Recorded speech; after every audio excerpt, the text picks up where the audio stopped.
All right, everyone, I'm going for the new speedrun record. Who's timing me? None of you brought a stopwatch? Fine, I guess I'll just do it normally.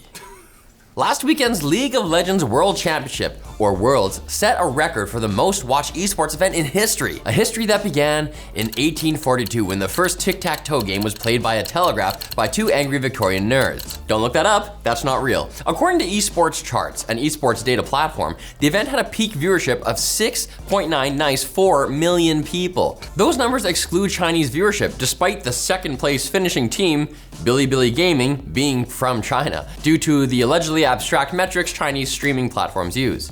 First place went to South Korea's T1, best known for star player Faker, who himself is best known for overpriced League of Legends skins. Faker will be getting yet another skin thanks to his Worlds victory, making it the 5th time he's gotten a skin for winning Worlds. Sports Illustrated reports that Faker now has more cosmetic League skins than 10 playable League champions. But that's actually wrong. If you count the 3 Rise in Legends skins made in his honor and the skin he'll probably get for being MVP this year, he has more skins than over 1/3 of the game's playable characters. Obviously, Riot needs to add even more expensive cosmetics. We want more aggressive monetization. Like UFC. Dragon Age the Veilguard is set to get its first patch later this week that will fix multiple annoying bugs and mitigate crashes. If you haven't liked the game so far, if you try it after the patch, you'll probably still hate it, but it will run better. If you did like the game, you may be disappointed to learn that this will be the first Dragon Age title to not receive any DLC. In an interview with Rolling Stone, Veilguard creative director John Epler stated that BioWare has decided to fully shift focus to making the next Mass Effect game. What, do they think us fans have massive expectations?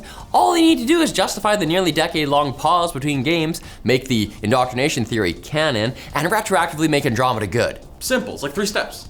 Even though there's more focus on Mass Effect, don't get your hopes up for this year's N7 Day, the annual celebration of the franchise. While previous years have spawned teasers and concept art, this one will be quieter because of Dragon Age the Veilguard's launch. Oh wow, another reason for Veilguard haters to be angry. Fantastic. We certainly need another one of those. Stardew Valley's 1.6.9 update is finally available across all platforms, and it adds a lot of new features to the 8-year-old game. For example, the cheat codes that were in beta on PC are now officially out. There's also now a friend in the secret woods who will charge you 10,000 gold to return a unique item you've lost. But I wouldn't do that because that sounds like the beginning of a nightmarish German fairy tale. And then all the children were eaten. Stardew Valley creator Eric Barone even finally added cooperative to the Android and iOS versions secretly. To activate it, you have to input most of the Konami code using the leaves on the title screen. Just be aware that it's secret for a reason. The mode is still experimental, so there may be bugs and other annoyances. But you're an adult, you can do what you want. Today's election date. We weren't gonna talk about it. Barone actually also put out a 1.6.10 update because of a bug that would cause your chickens to disappear. He initially blamed that on a wild coyote, and I think canonically that means that the patch was actually a virtual shotgun, or maybe some Acme explosives. Good brand. Staying power.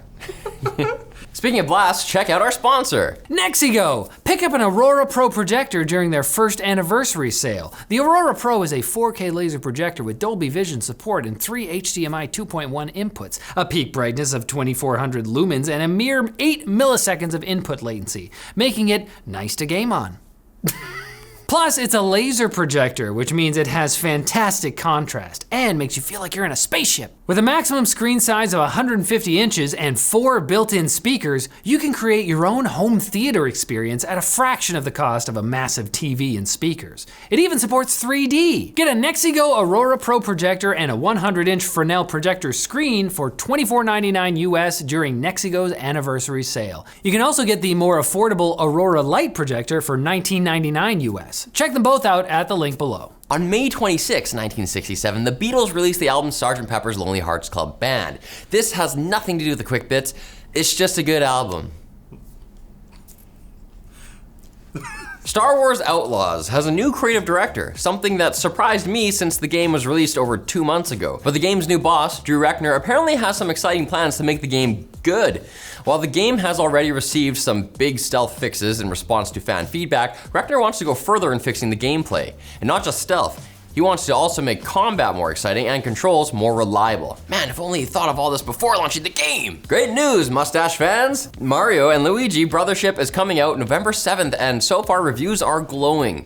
And also scathing. The Guardian gave the game a 4 out of 5 stars, whereas Polygon says it's only fine. Digital Trends, meanwhile, got darkly existential, saying it's cruelly ironic that the Brothership is a middle-of-the-road effort that's sure to sow the very division its story aims to combat. The consensus among the skeptics is that the game is good-ish, but undisciplined and repetitive with tons of busy work. It's also straining at the outside edge of what the Switch hardware is capable of, leading to performance issues. I promise, this never happens. Introducing Cialis for Nintendo Switch. Wait till I dock it. Survival horror action game Slitterhead is also receiving mixed reviews ahead of its release on November 8th. It's not being as well received as one might expect, considering its director, Keiichiro Toyama, not saying that twice, also directed critically acclaimed titles like Silent Hill, Siren, and Gravity Rush.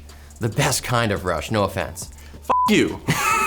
There are some positive reviews. Push Square called it an original take on the survival horror genre, but criticized its repetition and overall lack of refinement. Still, I was hopeful about the game until I saw that IGN gave it a 5. I thought the review scale only went down to 7. That's like a normal person's -2.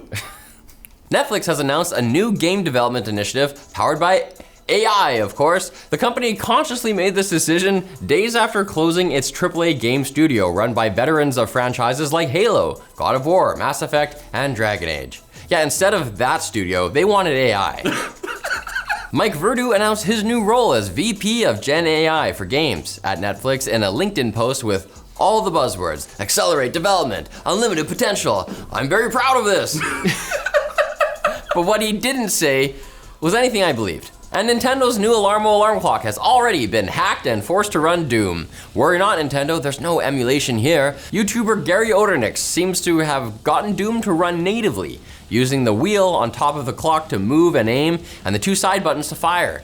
Gary's been working on reverse engineering Alarmo and managed to bypass his locks and open up a USB mode. This then allowed Gary to upload custom firmware. Unfortunately, the game lacks any sound due to unfortunate USB loader memory size restrictions, which is a shame. I think if my alarm screamed with all the voices of hell, I might actually be able to get up in the morning. Arise, Doomslayer. But you should get up to coming back here on Thursday for more gaming news. It's what the Doomslayer would want.